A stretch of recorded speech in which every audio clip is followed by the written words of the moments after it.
Você sabia que a Uber ganha 2 vezes enquanto você ganha apenas uma? Não, não sabia? Então vamos lá. Você sai para trabalhar, liga o aplicativo e a Uber manda uma viagem, por exemplo, de R$ 30. Aí tem o deslocamento até o passageiro. Esse custo é teu. Ok, tudo bem, Cláudio, eu já sei. E você vai dividir com a Uber a viagem que será realizada. Digamos que dos 30, ela resolva te pagar 20, ok? A Uber recebeu 10, certo? Errado. A Uber recebeu 10 pela viagem, mas a Uber recebeu todo o tempo, as informações de tempo, de deslocamento, de comportamento que você tem ao volante e fora dele, sem te pagar nada por isso. Vamos lá, trocando melhor em miúdos. Você fica 10 horas online. Aparece no aplicativo ali que você fez, por exemplo, R$ 400 com, digamos que, 25 viagens em 10 horas de trabalho. Ok? A Uber recebeu o percentual dela, passou a você 400, mas ela não passou nada pelo tempo que você investiu, pelo tempo que você ficou à disposição. Tá, vamos lá, para você entender melhor. Quando você chega ali numa loja de departamento, na Casas Bahia, por exemplo, tem um batalhão de vendedores ali. Aqueles vendedores ganham por comissão, certo? Certo, vírgula. Eles têm uma garantia mínima de ganhos pelo tempo que ele fica à disposição da empresa. Por que que nos aplicativos isso não acontece? E mais, por que que a Uber não quer que mexam nessa casa de marimbondo? Porque no dia que a gente mexer, o jogo vira. No dia que a gente mexer, vai acontecer como já é na Austrália, como já é na Holanda, como já é na Espanha, na Inglaterra, em que a empresa é obrigada a pagar um mínimo para que os motoristas fiquem à disposição. Ou seja, como ela fazia no início. Você sabia? Eu sou motorista desde abril de 2016, desde o primeiro dia da Uber aqui em Salvador. E naquela época ela dizia, olha, se você ficar online, por exemplo, sexta, sábado e domingo, dias de grande demanda, das 18 até as 2 da manhã, eu vou te garantir R$ 50 a hora. Claro, tinha uns critérios ali. Você tinha que ter uma nota superior a 4,75, você tinha que aceitar pelo menos 75% das solicitações e você tinha que cancelar no máximo 10% das viagens. Mas valia a pena. Nem o passageiro tinha dificuldade para conseguir o carro, não existia problema com alto índice de cancelamento, a plataforma era eficiente e eficaz e os motoristas estavam satisfeitos. Foi a época que a gente mais ganhou, porque a gente sabia que o nosso tempo estava sendo recompensado. A Uber mudou o jogo, ela continua ganhando em cima da informação e não repassa nada pra gente. Vamos lá. Como é que a Uber ganha 2 vezes e eu e você que somos motoristas ganhamos apenas uma? Justamente nesse tempo. Quando a gente está com o aplicativo ligado, mesmo sem fazer viagens, nós estamos gerando informação. E essa informação é valiosíssima para a Uber. No entanto, ela não passa nada para gente. Vou dar um exemplo claro aqui. Vamos supor que aqui na cidade de Salvador, onde estima-se que dos 3.250.000 habitantes, cerca de 1.800.000 já são clientes mensais regulares da Uber. Muito bem.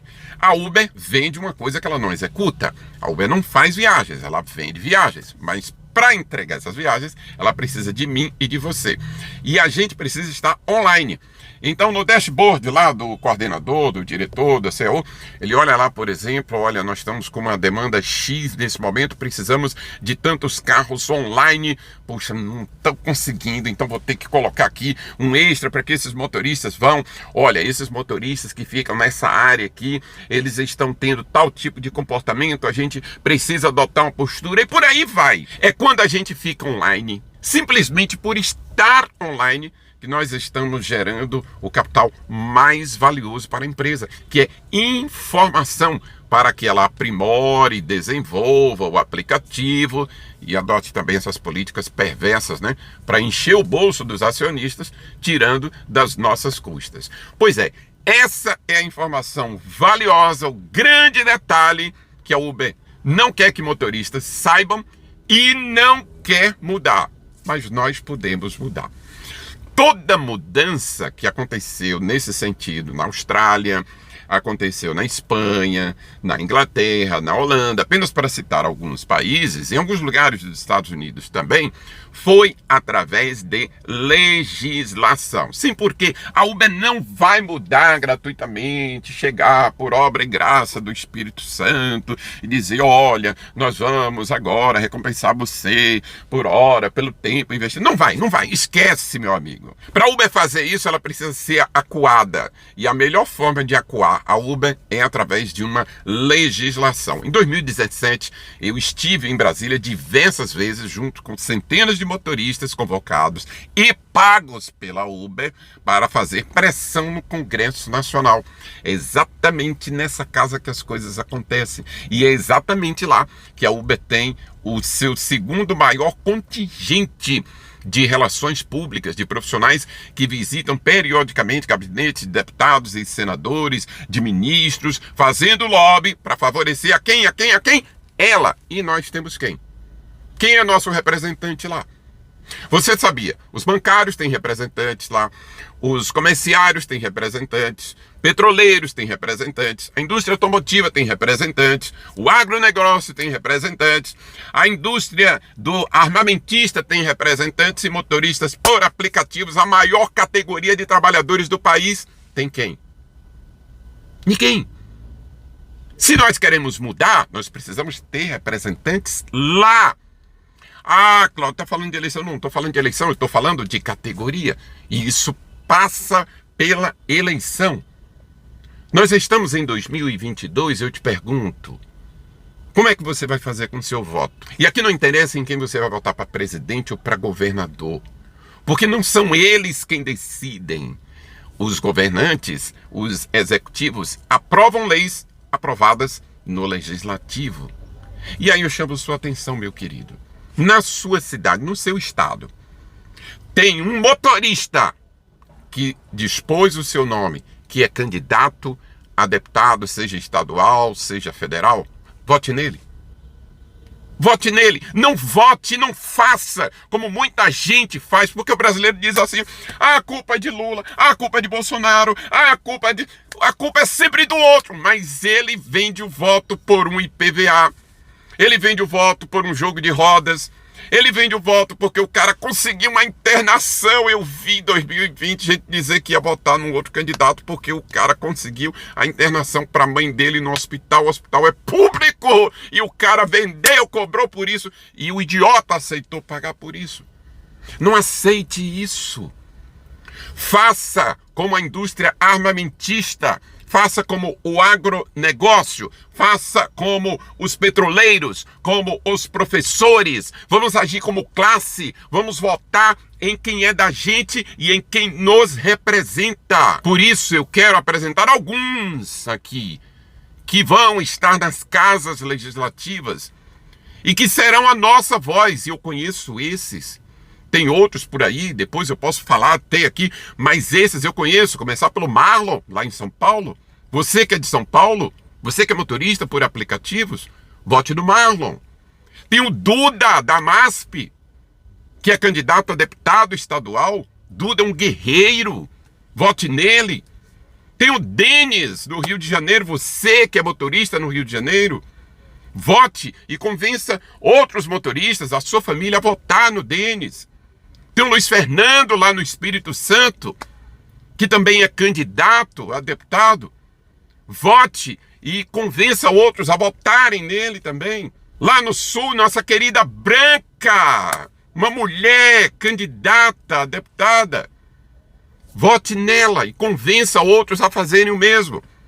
Professor Tiago, no Recife.